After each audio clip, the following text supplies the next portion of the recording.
અંબાજી ગ્રામ પંચાયતે વેરા બાકીદારો સામે કરી લાલ આંખ। અંબાજી ગ્રામ પંચાયત દ્વારા 2 મોટી ધર્મશાળાઓને કરાઈ સીલ।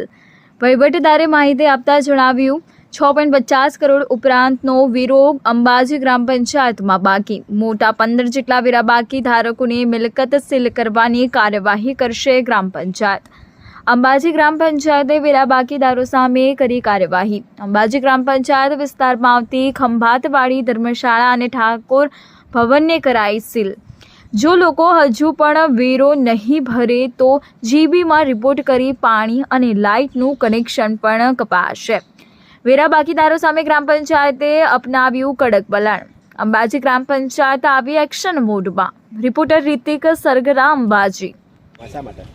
આજે આમ તો અંબાજી ગુજરાતની સૌથી મોટી ગ્રામ પંચાયત ગણાતી હોય છે અને અંબાજી ગ્રામ પંચાયતમાં લોકોના લગભગ 6.5 કરોડ ઉપરાંત રકમ વસૂલાતની બાકી છે, જેમાં અમે અવારનવાર રિક્ષા ફેરવીને પણ લોકોને સૂચના આપેલી છે, નોટિસો પણ આપેલી છે, તેમ છતાં લોકો પૈસા નહોતા ભરતા। તો અમે છેવટે આજે નિર્ણય લઈ અને ખંભાતવાળી ધર્મશાળાને 11,37,388 રૂપિયા જે માતબર મોટી રકમ કહેવાય, તો પહેલો શરૂઆત સીલ મારવાનો અમે ખંભાતવાળી ધર્મશાળાથી આજે અમે પ્રારંભ કર્યો છે અને હવે પછી જેમ જેમ આગળ નોટિસો આપેલી છે એ મુજબની આગળની કાર્યવાહી અમે ચાલુ રાખીશું અને સીલ મારવાનું પણ ચાલુ રાખીશું। કેટલી જગ્યાએ સીલ મારવાના થાય છે? સીલ મારવાના થશે લગભગ 15 જગ્યાએ સીલ મારવા પડશે।